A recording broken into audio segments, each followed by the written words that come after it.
Contract manufacturing সব বুঝাবো আপনারা হচ্ছে কি আগে পড়েন এখন অপরিচিত শব্দ ছিল স্ট্র্যাটেজিক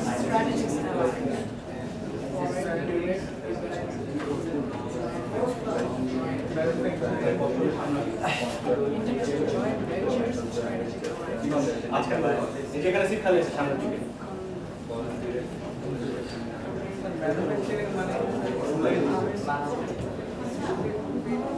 উৎপাদন করা ফ্র্যাঞ্চাইজিং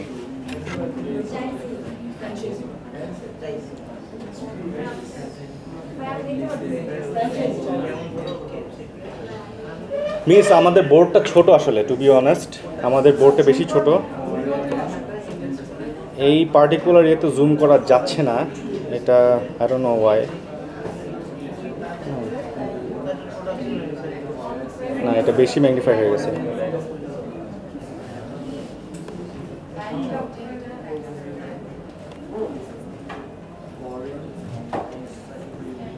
স্যার যে গ্রিন শার্ট আপনি কি দেখতে পাচ্ছেন বোর্ডটা স্বাভাবিক একটু সামনের দিকে আগে বসে না বোর্ড তো ছোট কিছু করার নাই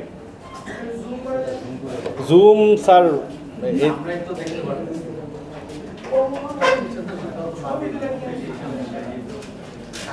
যেহেতু স্টুডেন্ট বেশি স্যার একটু সামনের দিকে আগে বসেন আমার কথা বলতে কষ্ট হচ্ছে বুঝছেন আচ্ছা মূলত আমরা গত ক্লাসে শুরু করছিলাম হচ্ছে যে কিভাবে আন্তর্জাতিক ব্যবসাগুলো পরিচালিত হয় তো আমরা দেখব যে এই ইন্টারন্যাশনাল বিজনেসের ফরম্যাটগুলো কি কি এবং কোনটাতে কি পরিমাণ রিস্ক কোনটাতে কি পরিমাণ এন্টারপ্রেনারদের কন্ট্রিবিউশন লাগে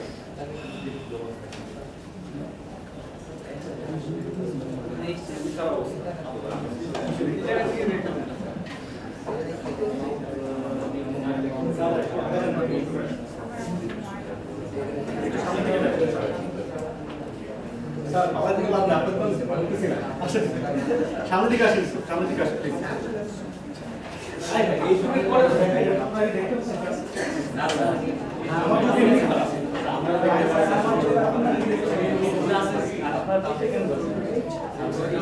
আমি জোরে জোরে রিডিং করতেছি আচ্ছা আমরা যোগ না করি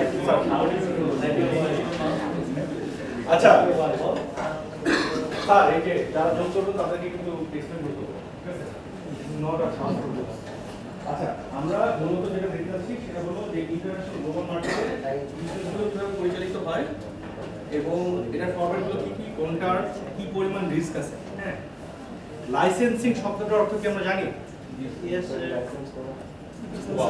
চমৎকার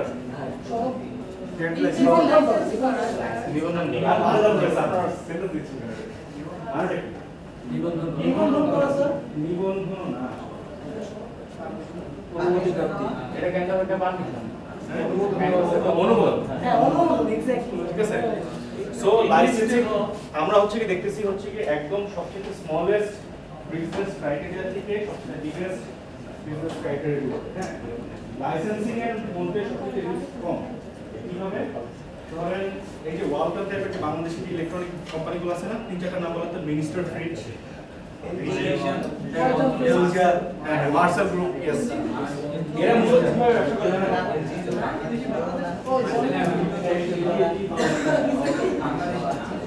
মূলত চিপসেটস গুলো বাইরে থেকে নিয়ে আসে হ্যাঁ বাংলাদেশে কিন্তু এগুলো ম্যানুফ্যাকচারিং হয় বাংলাদেশে যেটা হয় সেটা অ্যাসেম্বলি রাইট এই যে বাইরে থেকে যে অ্যাসেম্বলিং করে নিয়ে আসতেছে এটা কিন্তু ধরেন এক ধরনের লাইসেন্সিং আবার আরেক ধরনের কন্ট্রাক্ট ম্যানুফ্যাকচারিং লাইসেন্সিং কি হবে সেটা হচ্ছে যে বিদেশি পণ্যগুলো বিদেশি যে চিপসেট এন্ড ডিসপ্লে আছে হ্যাঁ ওরা অ্যালাউ করতেছে ওদের প্রোডাক্টগুলো বাংলাদেশে নিজস্ব সেলফ ব্র্যান্ড করে বেচা ঠিক আছে লাইসেন্সিং এর আরেকটা एग्जांपल হতে পারে যে ধরেন আপনি লেটস সে আপনি হচ্ছে অটোমোবাইল প্রোডিউসার আপনি টয়োটা ঠিক আছে আপনি যদি বাংলাদেশে একটা ম্যানুফ্যাকচারিং প্ল্যান্টের সাথে কাজ করতে যান বাংলাদেশের একটা ম্যানুফ্যাকচারিং প্ল্যান্ট কিন্তু অনেক পুরনো অনেক দিন ধরে অপারেট করতেছে নাম বলেন তো আপনারা বহু জায়গায় দেখছেন এটা প্রগতি নাম শুনছেন?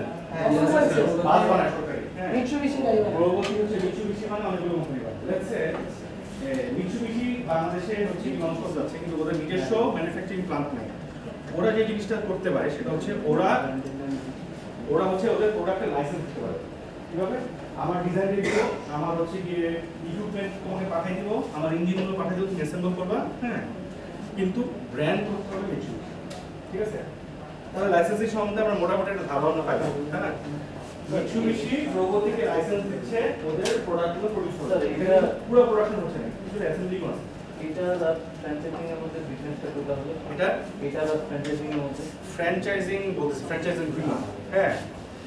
আচ্ছা, নেক্সট হচ্ছে এক্সপোর্টিং। এক্সপোর্টিং নিয়ে বলার তেমন কিছু নাই অপশন। আপনি যে কোনো কিছু বিদেশে পাঠাতে এক্সপোর্ট। ঠিক আছে?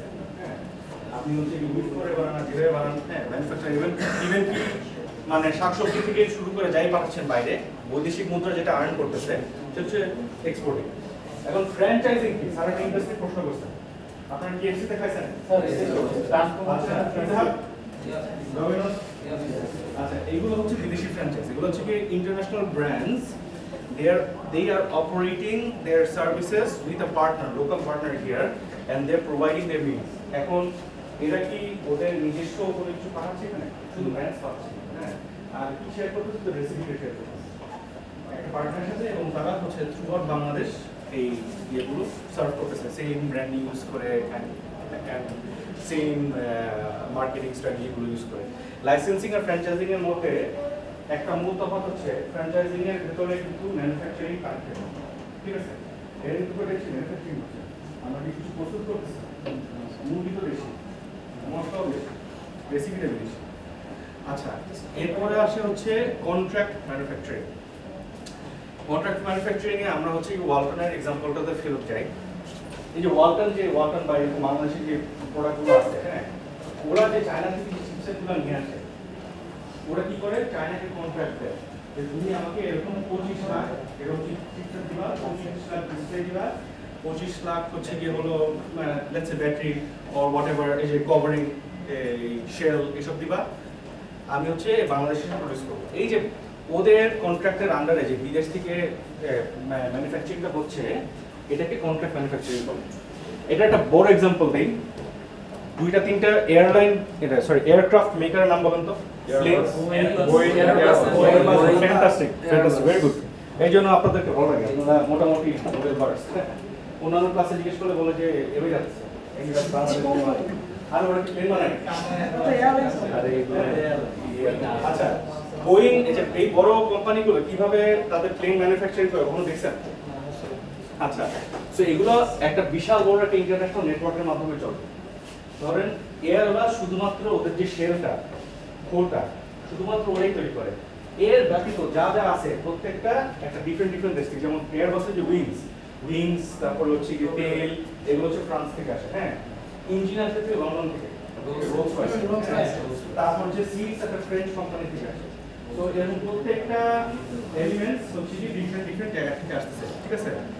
এই যে এগুলো যে ম্যানুফ্যাকচারার্স হয়ে আসতেছে, এটা নিশ্চয়ই কন্ট্রাক্টর আমরা আসতেছে, তাই না? ওরা তো নিজেরা বানায়, কারণ ওগুলো খুবই এক্সপেন্সিভ। একটা রোলস রয়েস ইঞ্জিনের দাম হচ্ছে 1.3 ও 1.4 বিলিয়ন ডলার, হ্যাঁ, equivalent to what Salman everyone can transfer it within a day. So contract manufacturing এর আমরা একটা আইডিয়া পেলাম যে এইভাবে ধরেন হচ্ছে কি একটা বিদেশি কোম্পানি আরেকটা বিদেশি কোম্পানিকে ম্যাস কন্ট্রাক্ট করে, তার নিজস্ব প্রোডাক্ট তৈরি করে। এটা হচ্ছে কি কন্ট্রাক্ট ম্যানুফ্যাকচারিং। বিদেশি কোম্পানি হতে হবে, দেশের মধ্যে দেশের ভিতরও হতে পারে, বাট আমরা যেহেতু গ্লোবাল কনটেক্সটে কথা বলতেছি, হ্যাঁ, সেজন্য দেশি বিদেশি। আচ্ছা, এরপরে যে আরেকটু বড় জিনিস, international joint venture and strategic alliance. ঠিক আছে? First of all joint venture কি এটা বুঝেন? কমার্স ছাত্র আপনারা দুই পক্ষে একসাথে ব্র্যান্ড মার্জ করা, দুটো ব্র্যান্ড, হ্যাঁ, বলতে পারেন, বা দুটো কোম্পানি। ঠিক আছে? Maruti Suzuki, that's very hero Honda. হ্যাঁ, বাংলাদেশে টেকনোলজি সেক্টরে দু একটা নাম বলতে, international JBC,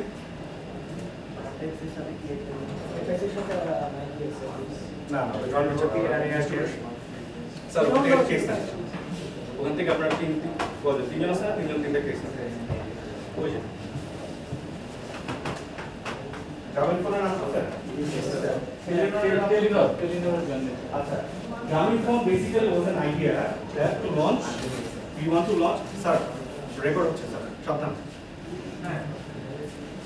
Grameenphone was basically an idea যে তারা পুরো দেশব্যাপী একটা কানেক্টিভিটি দিতে চায়, হ্যাঁ। মাইন্ড ইউ যখন Grameenphone লঞ্চ করার চিন্তা ভাবনা করতেছে তখন কিন্তু অলরেডি একটা বড় প্লেয়ার মার্কেট আছে, কেননা জানেন সিটিতে টেলিটক সেবা যখন ছিল খুব সম্ভবত আপনাদের অনেকে জন্মই হয়নি। হ্যাঁ ওগুলো, হ্যাঁ ওটাও করা শেষ। সবার আগে ছিল হচ্ছে গিয়ে সেবা। সেবাও কিন্তু শুরু হয়েছে একটা ইন্টারন্যাশনাল টেবিল সূত্রে। ওরা মনে হয় হচ্ছে কি যে আমেরিকান কোম্পানি, আমরা বুঝেছি, যারা হচ্ছে সিমলেস ফোন বানায়, ড্রিম টেকনোলজি, ঠিক আছে, আরএম। সো ওরা ওদের সাথে একটা জেবি ছিল। Grameenphone চলতেছে হচ্ছে নরওয়েজিয়ান একটা কোম্পানি, তার নাম হচ্ছে টেলিনর। তাদের টেকনোলজি, তাদের ইনফ্রাস্ট্রাকচার এবং তাদের কিছুটা ইনভেস্টমেন্ট, ঠিক আছে। স্যার টেলিনর কি গ্রামীণ ব্যাংকের যে ডক্টর ইউনূসের ওটার সাথে ইনভলভ নাকি? হ্যাঁ, গ্রামীণ ব্যাংকের সাথে ইনভলভ না। বেসিক্যালি Grameenphone যেটা আসছে সেটা হলো ডক্টর ইউনূস যিনি যে জিনিসটা করছিলেন সেটা হলো যে টেলিনরকে বাংলাদেশে নিয়ে আসছে। বিকজ যে কোনো কেউ রিচ করলে এত বড় কোম্পানিতে বাংলাদেশ আসবে না। They needed someone powerful and influential to represent a Bangladeshi company abroad, হ্যাঁ। সো তাকে বোর্ড অফ ট্রাস্টিতে রেখে টেলিনরকে ইনভাইট করা হয়েছিল। টেলিনর এখানে সার্ভে করে দেখছে যে বিশাল বড় মার্কেট। ডক্টর ইউনূস যে জিনিসটা করছেন সেটা হচ্ছে যে তখনকার সরকারি আমলারা যারা ছিল সব তার বন্ধু বান্ধব ব্যাচমেটস, তাদের সাথে কানেক্ট করে আমাদের সারা বাংলাদেশে যে রেলওয়ে আছে, রেলওয়ে নিচ দিয়ে হচ্ছে কি একটা ফাইবার অপটিক কেবল আছে, পুরো বাংলাদেশে কানেক্ট করে। আগের টিএনটি ইউজ করতো, তার টেলিফোন বোর্ড। এর পরবর্তীতে হচ্ছে কি সেই প্রথম যে হচ্ছে কি এই পারমিশনটা নেয় যে একটা টেলিফোন কোম্পানি ইউজ করতে পারবে। এই কেবল নেটওয়ার্কটা ইউজ করে তারা পুরো বাংলাদেশে হচ্ছে কি টাওয়ার বসেছে, হ্যাঁ। এই কেবল নেটওয়ার্কে গায়ে গেটে কানেক্টিভিটি আর টাওয়ারগুলো হচ্ছে মূলত রাউটার, ঠিক আছে, লার্জ স্কেল রাউটার। এইভাবে আসলে Grameenphone সবার আগে সবচেয়ে ফাস্টেস্ট নেটওয়ার্ক নিয়ে আসতে পারছে। আচ্ছা, এরপরে আমরা সবচেয়ে লাস্টটা পড়বো, এটা হচ্ছে সবচেয়ে biggest scale of business, FDI, foreign direct investment. এটা শুনছেন না নামটা? আচ্ছা, ফরেন ডাইরেক্ট ইনভেস্টমেন্টের স্কেলটা অনেক বড় হয় ইউজুয়ালি। এগুলো হচ্ছে কি ছোটখাটো ব্যবসা ওরা ইনভেস্টমেন্ট করে না, বড় বড় স্টার্টআপগুলো। স্টার্টআপও না স্যার, এগুলো ইনভেস্টমেন্ট করে একটা দেশের ইনফ্রাস্ট্রাকচারে। ধরুন আমি তোমার দেশে $10 বিলিয়ন জায়গা, হ্যাঁ, জায়গা অনেক এরিয়া করে। তারপর হচ্ছে হ্যাঁ, তারপরে চায়নার সফট ব্যাংক, ওরা হচ্ছে অনেক ইনভেস্টমেন্ট করে। এগুলো ইউজুয়ালি হচ্ছে কি হলো এক দেশ আরেক দেশের ইনফ্রাস্ট্রাকচারে ইনভেস্টমেন্ট করে। ওয়ার্ল্ড ব্যাংক তো তাহলে ওইখানে, হ্যাঁ, world bank world bank basically finance manage করতে হয়, বাট ডাইরেক্ট ইনভেস্টমেন্টে ওয়ার্ল্ড ব্যাংকের ভূমিকা খুব একটা বেশি নাই। আইএফসি আছে, হ্যাঁ, ইন্টারন্যাশনাল ফাইন্যান্সিং কর্পোরেশন। আচ্ছা, এখন আপনারা একটু মাথা খাটায় বলেন তো, ধরেন এই চায়নার মতো দেশ বা জাপানের মতো দেশ এরকম আমাদের গরিব দেশগুলোতে ইনভেস্টমেন্ট কেন করে? একটা তো বিজনেস অ্যাঙ্গেল আছে, বাট ইনফ্লুয়েন্স জমানোর জন্য। There is always a business angle. আপনি মনে রাখবেন পৃথিবীতে যা আছে, everything that you can think of, it can be fit into a business model. But influence জমানোর জন্য বা নিজের স্বার্থ হাসিলের জন্য।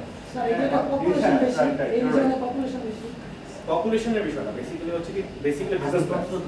হ্যাঁ, কিন্তু বিজনেস প্ল্যানটা প্রথমে আপনারা যখন শুনবেন আপনার কাছে মনে হয় যে একটা ফেল বিজনেস প্ল্যান, কারণ ওরা এমন আনরিয়েলিস্টিক, যেমন আফ্রিকার দেশগুলোতে ও চায়না এমন আনরিয়েলিস্টিক লোন দিচ্ছে যে লোন ওরা কোনোদিন পরিশোধ করতে পারবে না।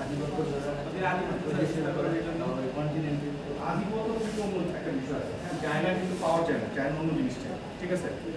ধরেন আফ্রিকার একটা দেশে চায়না স্টাডি করবো, চায়নারা কিভাবে স্টাডি করে রাখতে পারবে, হ্যাঁ, তো হচ্ছে ওদের সিক্রেট, ওদের সেন্ট্রাল ইন্টেলিজেন্স এত অ্যাডভান্সড এবং এতই সিক্রেট যে এটার এক্সিস্টেন্স কেউ জানে না, এটার নাম জানে। যেমন আমাদের হচ্ছে কি ডিএফএস, সারা দুনিয়া জানে না, হ্যাঁ, এও দিয়ে সবাই জানে।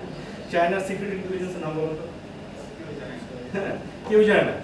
ওরা প্রথমে হচ্ছে টুরিস্ট বিষয় বেশি যায়, বিভিন্ন জায়গায় ঘুরে ঘুরে ঘুরে হচ্ছে প্রথমে ইনফরমেশন কালেক্ট করে দেখে ওই দেশের ফিউচার পোটেনশিয়াল কেন, future potential in terms of next 100 years, 100 বছর যদি আমরা টাকা খাটাই এখান থেকে আবার লাভ করা কিরকম সম্ভব, ঠিক আছে।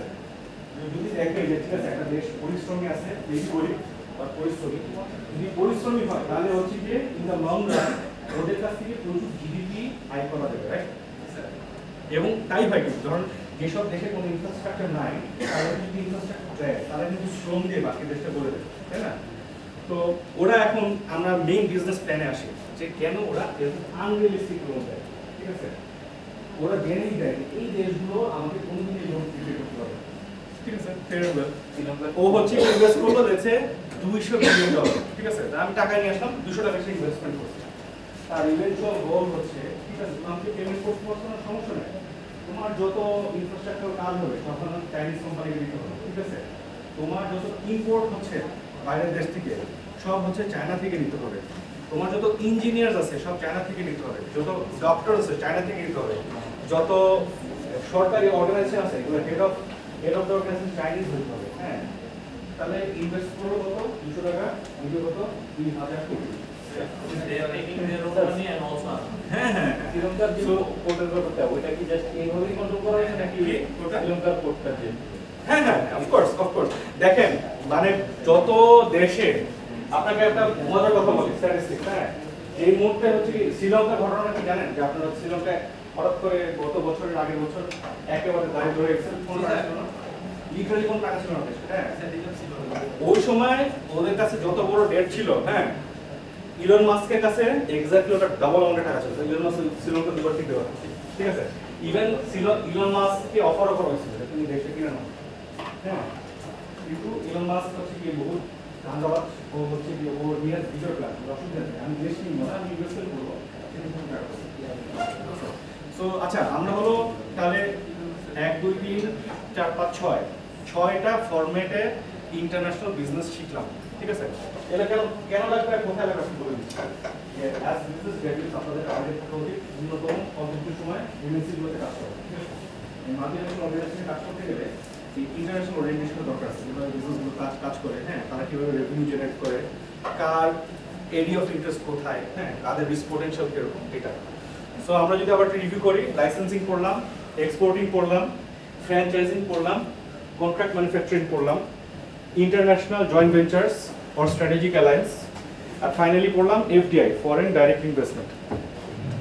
এখন এত কিছু পড়ে আলটিমেট আউটকামটা কি আমরা দেখব, যে এই 6টা যে business model, international business model, এখানে কোনটার হচ্ছে গিয়ে রিস্ক কিরকম, কোনটার প্রফিট পটেনশিয়াল কিরকম, এবং কোনটার কন্ট্রোল এবং কমিটমেন্ট কিরকম।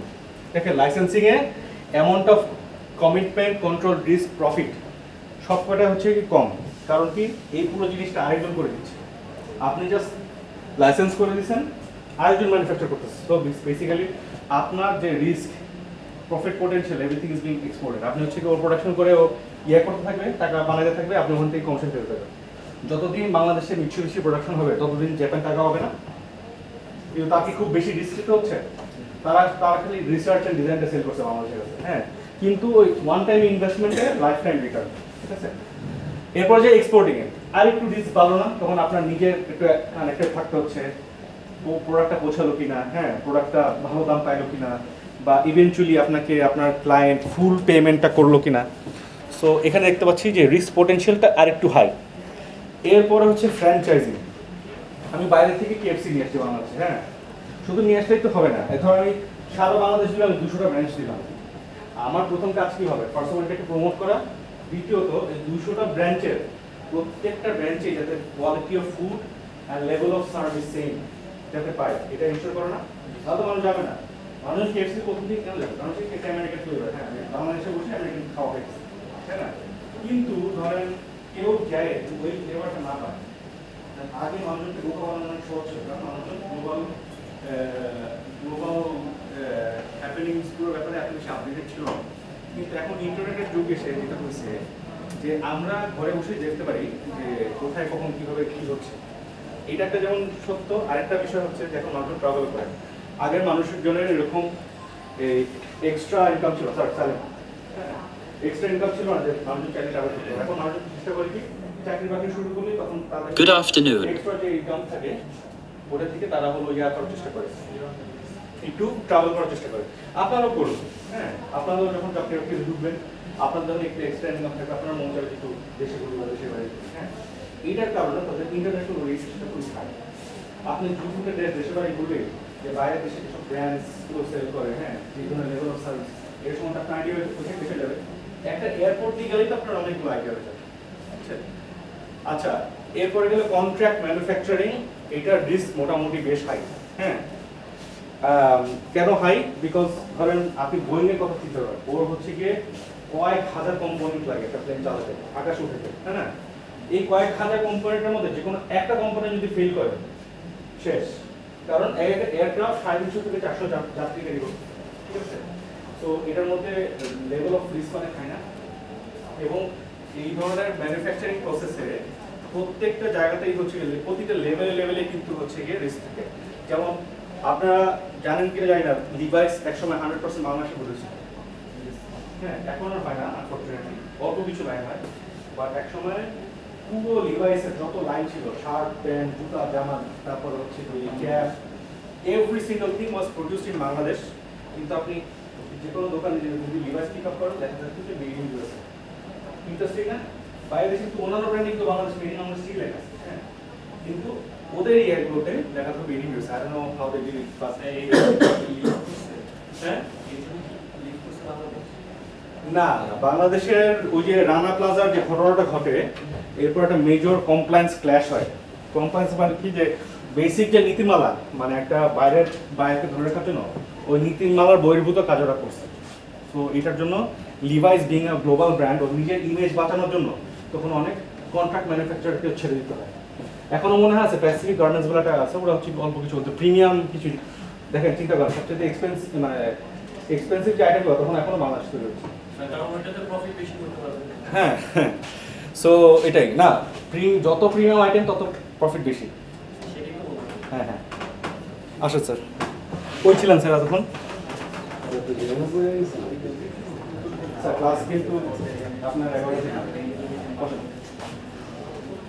আচ্ছা, আর ফাইনালি সবচেয়ে বিগেস্ট রিস্ক, সবচেয়ে বেশি পোটেনশিয়াল, সবচেয়ে বেশি কন্ট্রোল, সবচেয়ে বেশি কমিটমেন্ট, ফরেন ডাইরেক্ট ইনভেস্টমেন্ট। কেন তো বুঝতেই পারতেছি, আমি একটা দেশকে, আমার দেশের পলিটিক্যাল গেম খাওয়ার কোনো দরকার নেই, অস্ত্রপাতি দিয়ে অ্যাটাক করার দরকার নেই। আমি একটা যদি দেশের অর্থনীতিকে কন্ট্রোল করি, তাহলে ওই দেশের নেতাদের আমি কন্ট্রোল করবো। ওই দেশের যদি নেতাদের কন্ট্রোল করি, ওই দেশকে কন্ট্রোল করবো। ইট ইজ সিম্পল একটা। বাংলাদেশের এই যে দেখেন, আপনারা দেখতেছেন যে শেখ হাসিনা এন্ড অল, হ্যাঁ, এনার দেখতেছেন দেশের মাথা, হ্যাঁ, অফকোর্স দেশের মাথা ছিল। আলটিমেটলি দেশ কারা কন্ট্রোল করে জানেন? Businessman, right? হ্যাঁ, আমাদের ক্ষেত্রে ইন্ডিয়ান একটা ইনফ্লুয়েন্স ছিল, বাট আপনাদেরকে এখন আমি বলে দিচ্ছি, লিখিত লিখে রাখেন, কয়েকদিনের মধ্যে বেরোবে। সালমানের প্রমাণ, তারপরে হচ্ছে সাইম সোহান, আনবির, হ্যাঁ, এরকম 3-4 জন লোক মিলে পুরো দেশে যত পলিসি হয় প্রত্যেকটাতে তাদের হাত ছিল। দেখা যায় যে নতুন যে আমাদের আমির, সে কোন জায়গায় অলরেডি সাইম সোহান তার হেলিকপ্টার দিয়ে থাকে, হ্যাঁ, ওদের কোনো পার্টি নেই, ওদের হচ্ছে কি পার্টি হচ্ছে প্রেজেন্ট গভর্নমেন্ট পার্টি, হ্যাঁ, যেই পার্টি যেটা হবে তাদের ফাইন্যান্সে চলতে হবে। সো আমরা মোটামুটি 6টা স্ট্র্যাটেজিস, এটাই হচ্ছে সব স্ট্র্যাটেজি, ঠিক আছে? এই এক স্লাইডের মধ্যে পুরো ইন্টারন্যাশনাল বিজনেস ওয়ার্ল্ড কিভাবে চলে একটা আইডিয়া পাইলাম না? প্রেজেন্টেশন নিলে বলতে পারবেন এগুলোর ব্যাপারে?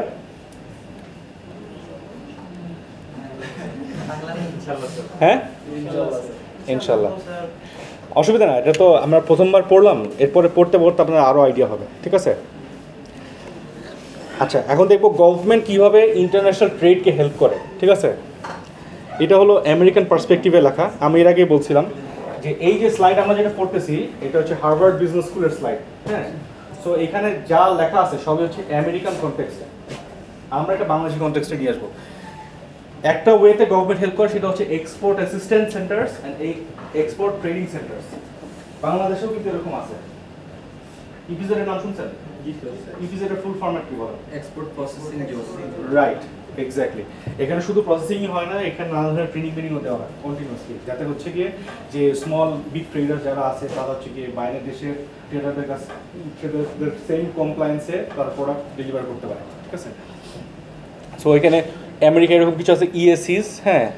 সো এই সেম জিনিসই করে আর কি মূলত, ওটা নিয়ে একটু আলাপ আলোচনা আছে, হ্যাঁ। এরপরে আসি হচ্ছে মাল্টিন্যাশনাল কর্পোরেশন। এই যে এতগুলো আলাপ সালাপ করলাম, এগুলো কোথায় হয়? মাল্টিন্যাশনাল কর্পোরেশনগুলোতে হয়। বাংলাদেশে মাল্টিন্যাশনাল কর্পোরেশন যেগুলো আছে, দু একটা নাম বলেন তো, যেগুলোতে আপনি চাকরি করতে চান। কোনোটা চাকরি করতে চান না? হ্যাঁ কি মোবিল, হ্যাঁ Mobil, yes Mobil is a good company. Mobil house কিন্তু এই কাছে গুলশান থেকে কেউ আছে। আমরা কি এতক্ষণ কিন্তু অনেকগুলো মাল্টিনেশনাল নাম বলছি, গ্রামের কোন কি multinational British American Tobacco, Japan Tobacco, Marico, রবিতে আমার ব্যক্তিগত কাজ করার এক্সপিরিয়েন্স খুব খারাপ, যেহেতু দুটো কোম্পানি হচ্ছে, ঠিক আছে, যে বস ও যেটা বলবো ওটাই রাখে, যেভাবে কোনো কোম্পানি চলতে পারে না, ঠিক আছে। রবি সিও চেঞ্জ দিচ্ছে না, সিও চেঞ্জ হোক, কালচার চেঞ্জ হয়নি এখন পর্যন্ত, বিকজ রবির মানে টপ ম্যানেজমেন্ট সব হচ্ছে ইন্ডিয়ান, বুঝছেন? ওকে, স্যার রবির মতো সেম লোগো দেখতে শ্রীলঙ্কাতে একটা সিম আছে Dialog, same company problem, other company same, Axiata mother company same. হ্যাঁ আচ্ছা, আমাদের ক্লাসের কতক্ষণ বাকি আছে? অনেকক্ষণই বাকি আছে।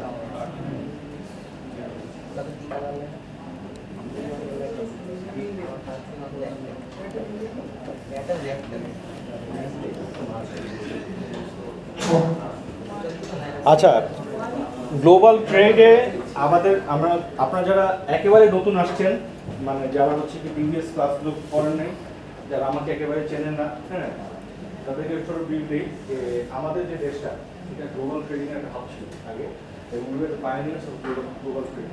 হাউ আমরা ম্যানুফ্যাকচারিং এ one of the leading countries ছিলাম একটা সময়। I am talking about pre Palashi war, হ্যাঁ, ধর এখন থেকে হ্যাঁ আরো বেশি, আমি 400-500 কথা যখন হচ্ছে আমার টপ লেভেল ছিল, হ্যাঁ, মানে গোল্ডেন এজ পাওয়া যায়, গোল্ডেন এজ অফ বেঙ্গল পাওয়া যায়, আমরা তো ওই সো বাংলাদেশ কিভাবে হচ্ছে কি গ্লোবাল এক্সপোর্টে পাইনিয়ার হয়েছে, বিকজ গ্লোবাল এক্সপোর্টে তখন তো আসলে জাহাজ চালার কোনো গতি ছিল না, রাইট? তো এই গ্লোবাল এক্সপোর্টের যতগুলো এলিমেন্ট আছে সব কয়টা জিনিসই হচ্ছে কি বাংলাদেশ বানায়, জাহাজ বানাইতো, তারপরে হচ্ছে কি জাহাজের জন্য যেসব জিনিস লাগে, হ্যাঁ, তারপর প্রত্যেকটা জিনিস বাংলাদেশ প্রডিউস করতো, এবং শুধু তাই না, বাংলাদেশের জাহাজের ডিজাইনও হতো এবং ডিজাইনও সেল করতো। আপনারা স্ক্যান্ডিনেভিয়ান দেশগুলো চেনেন, নরওয়ে, ডেনমার্ক, সুইডেন, এইসব দেশ থেকে আমাদের দেশে হচ্ছে জাহাজের ডিজাইন কিনতে আসে একসময়। কেন ডিজাইন দিতে তখন বাংলাদেশের জাহাজ।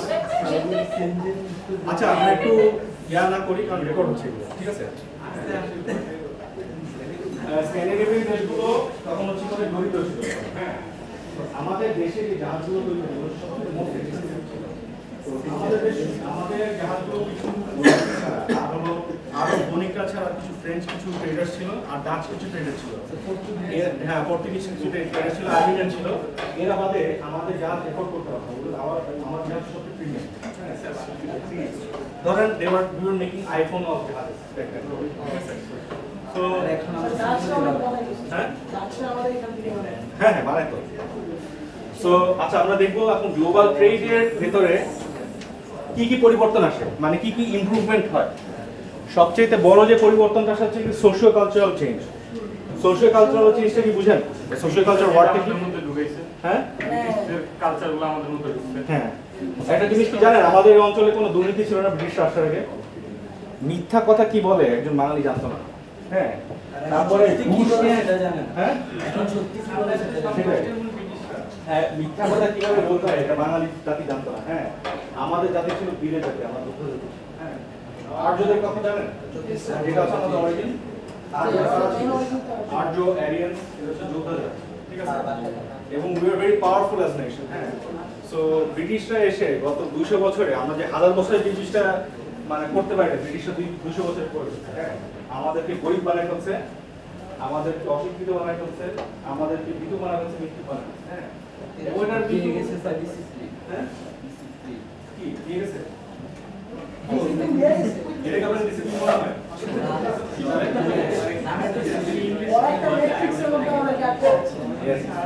স্যার অ্যাডভোকেট ভিডিও দেখে মনে হচ্ছে। আচ্ছা শুনেন, সো বেসিক্যালি মানে এটা আপনাদের বাঙালি হিসেবে আপনাদের কিন্তু ইতিহাসগুলো জানা উচিত, হ্যাঁ।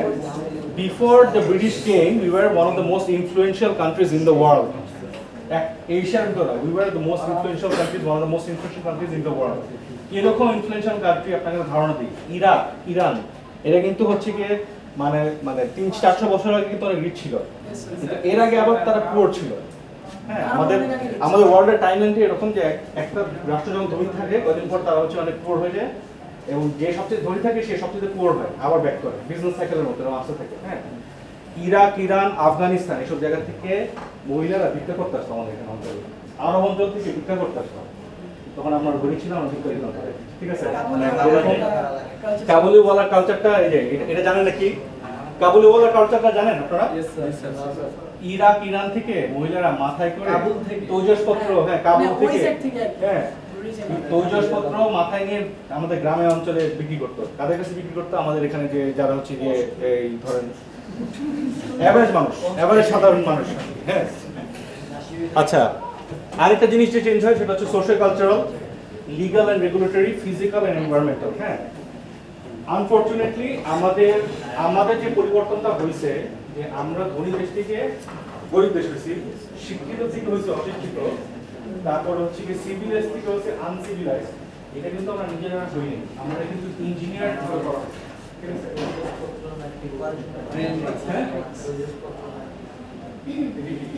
প্রজেক্টপত্র হচ্ছে কি হলো এভরিডে ইউজ কনজিউমাবল, আপনার হচ্ছে কি খাট, কলঙ্ক, হ্যাঁ ইউটেন্সিলস, চুলা, মোলা, এগুলো সব হচ্ছে প্রজেক্টপত্র।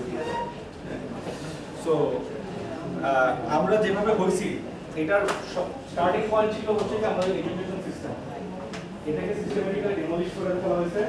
এই কারণে আপনাদের কাছে মনে হয় এখন বা ইন্টারনেটের কাছে মনে হয় পড়াশোনা করে কি হবে, মানুষ যত পড়াশোনা না করে লিখেছে, হ্যাঁ কিংবা মাঠ লেখাপড়া করছে, ঠিক আছে, এক মাস। এইসব ভুয়া এক্সাম্পল দিয়ে আপনাদেরকে মাথাটা ব্রেন ওয়াশ করে এমন একটা স্টেজে নিয়ে আসছে যখন আপনি শিক্ষার মূল্যায়ন করতে ভুলে গেছেন। এখন এই রেগুলেশনের পরে আপনারা একটু আগে ভাবছেন যে শিক্ষার ইম্পর্টেন্স আছে। এই যে যারা ওই যে সমান্য যারা এদের কথাবার্তা শুনছেন, শিক্ষিত মনে হয় না অশিক্ষিত মনে হয়? এটা কি মনে হয় যে ক্লাস বাঙ্ক দিয়ে ফুর্তি করে হয়েছে? প্রচুর পড়ালেখা করছে, হ্যাঁ, এবং পড়ালেখা ইজ দ্য ফার্স্ট স্টেপ মানে improve yourself as a nation, ঠিক আছে। আচ্ছা, তো আমরা দেখলাম যে কিভাবে গ্লোবাল ট্রেডে এইসব জিনিসপাতি পরিবর্তন হয়, লিগ্যাল এন্ড রেগুলেটরি চেঞ্জেস। এটা হচ্ছে যে যখন হচ্ছে কি দেশে বিদেশি পণ্য ঢোকা শুরু করে একটা দেশে, তখন অনেক ধরনের আইনি জটিলতা দেখা দেয়। যেমন হচ্ছে যে মধ্যপ্রাচ্যে একসময় কিন্তু অ্যালকোহল ব্যান ছিল পুরো মধ্যপ্রাচ্যে, হ্যাঁ, কিন্তু অ্যালকোহল রিইন্ট্রোডিউস কিভাবে হয়েছে এটা জানেন? এটার ইতিহাসটা, হ্যাঁ, ব্রিটিশদের মাধ্যমে অবশ্যই। কিভাবে, কেন আসছে, কিসের বিনিময়ে কিনে গেছে ওরা? হ্যাঁ, তেলের বিনিময়ে, তেল, হ্যাঁ, তেলের অ্যালকোহলের বিনিময়ে নিচ্ছে তেল। কিভাবে দেখেন হচ্ছে গিয়ে ব্রিটিশরা যখন ইয়েতে আসে তখন অলরেডি ইসলামিক সাম্রাজ্যের পতন হয়ে গেছে। ইসলামিক সাম্রাজ্যের যে পতন যেটা হয়েছে এটা কিন্তু ব্রিটিশরা হাত ধরে, এই ইতিহাসগুলো যে না জানেন জানতে হবে। হ্যাঁ, বাংলাদেশ কিন্তু ইসলামিক খেলাফতের আন্ডারে ছিল বহু বছর, 700 ইয়ার্স এই ইতিহাসগুলো জানতে হবে। তখন এই 700 বছরের মধ্যে 200 বছর আমাদের সুপার পাওয়ার ছিল, 200 বছর। তো ওরা যে জিনিসটা করছে যে যখন হচ্ছে যে ওরা মধ্যপ্রাচ্যে আসা শুরু করছে, ওরা রিয়েলাইজ করছে যে আরবের অবস্থা খুব খারাপ। তখন অলরেডি বলেন না একটা সাইকেল, আমাদের আপনারা সবকিছু যদি চিন্তা করেন প্রত্যেকটা প্রসেস লাইফের একটা বিজনেস সাইকেলের মধ্যে পড়বে। বিজনেস সাইকেল একটা আপ আছে, একটা ডাউন আছে। হ্যাঁ, যে সবচেয়ে ধনী সে সবচেয়ে গরিব হয়ে যায়, যে সবচেয়ে গরিব সে হয়ে যায় সবচেয়ে ধনী। আফ্রিকার একটা দেশ আছে মেবি সোমালিয়া নাকি জানি, which used to be one of the most richest countries in the world. কেন ওদের কাছে নাই এমন কিছু নেই, ওদের কাছে তেল আছে, ডায়মন্ড আছে, গোল্ড আছে।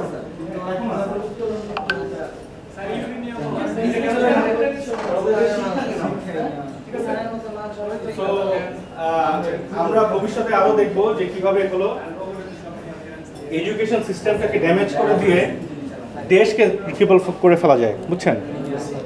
আপনাদের ক্লাসের পাশাপাশি একটু হিস্ট্রি লেসনও নিব, আপনাদের যদি ইন্টারেস্ট থাকে। ইচ্ছা আছে? আচ্ছা, সবার আগে আমরা বাংলাদেশ সম্বন্ধে একটু জানবো, ঠিক আছে? আমরা বাঙালি কার আর কি, হ্যাঁ আমাদের কি পরিচয়, ঠিক আছে।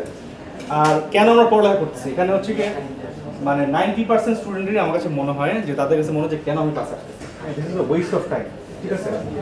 এইটা যে এই জিনিসটা যে আপনাকে শেখানো হয়েছে, হ্যাঁ থ্রু মাল্টিপল মেথড, হ্যাঁ এই জিনিসটাকে ডিকনস্ট্রাক্ট করতে হবে, শিক্ষার ইম্পর্টেন্সটা বুঝতে হবে। যখন আপনি বুঝে পাবেন তখন আপনাকে কেউ আর খাওয়াতে পারবে, ঠিক আছে। তখন অটোমেটিক্যালি হচ্ছে আপনি সামনে দিকে আসবেন। তখন হচ্ছে কি কেউ আপনাকে বলতে হবে না যে আপনি ক্লাসে আসেন, কার বলতে হবে যে এক্সামে ভালো করেন, অটোমেটিক্যালি ভালো করবেন, বুঝছেন। আচ্ছা, এটা হচ্ছে আমাদের লাস্ট টপিক, এটা পরে আমাদের শেষ করে দিব। হ্যাঁ, কোনো দেশের হচ্ছে গিয়ে কারেন্সি আমাদের কারেন্সির তুলনায় যদি টাকা কম হয় তাহলে কি আমরা তারা আমাদেরকে ভ্যালু করলো না ডিভ্যালু করলো? কোনো দেশের কারেন্সি যদি আমাদের দেশের কারেন্সির তুলনায় টাকার তুলনায় মূল্যমান কম হয় তাহলে কি তারা কি আমাদেরকে ভ্যালু করলো না ডিভ্যালু করলো? ভ্যালু করলো, রাইট। বুঝে গেছেন, এখানে আর কিছু তেমন কিছু বোঝার দরকার নেই। হ্যাঁ, মূলত আমাদের যে financial system, global financial system, এটা কিন্তু part of a bigger engineered structure. হ্যাঁ, এটা তৈরি করা হয়েছে যে কিছু দেশ সবসময় হচ্ছে কি গরিব থাকবে, সারা জীবনের জন্য গরিব থাকবে, এবং কিছু দেশ কন্টিনিউয়াসলি হচ্ছে কি বড় হইতেই থাকবে। হ্যাঁ, আপনারা বলেন তো সবচেয়ে রিচেস্ট নেশন কোনটা এখন এর মধ্যে?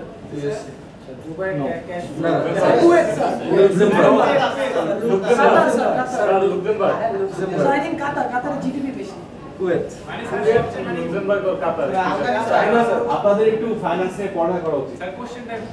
সবচেয়ে রিচেস্ট নেশন কোনটা? জার্মানি। গুগল করে অ্যানসার পাবেন না।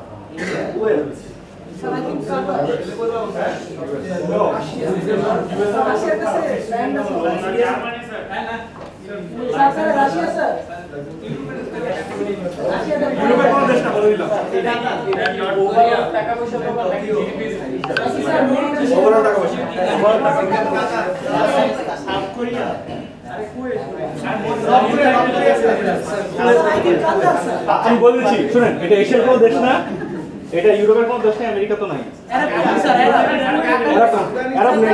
আরব কান্ট্রি, কিন্তু আরব নেশন না। মিশর বলতে জানেন স্যার,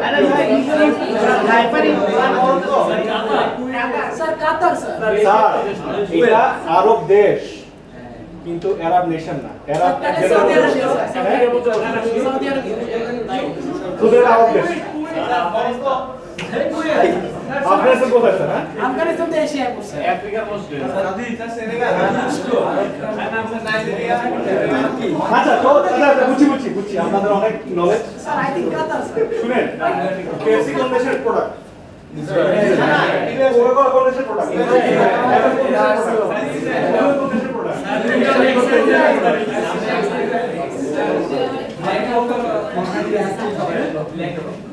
এক্স্যাক্টলি, ব্ল্যাকরক কি চিনেন আপনারা? ইয়েস স্যার, কম আচ্ছা, ব্ল্যাকরক হচ্ছে একটা investment company. It is the biggest investment company in the planet.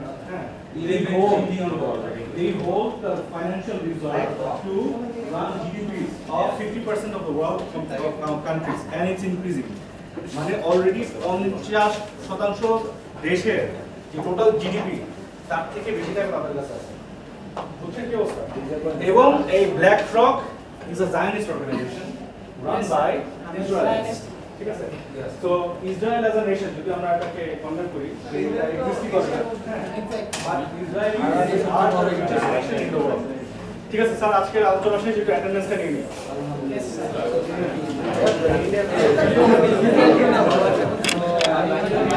হ্যাঁ, ইসরায়েল কি ভালো নৃত্য শিখবেন, ফলো করবেন না।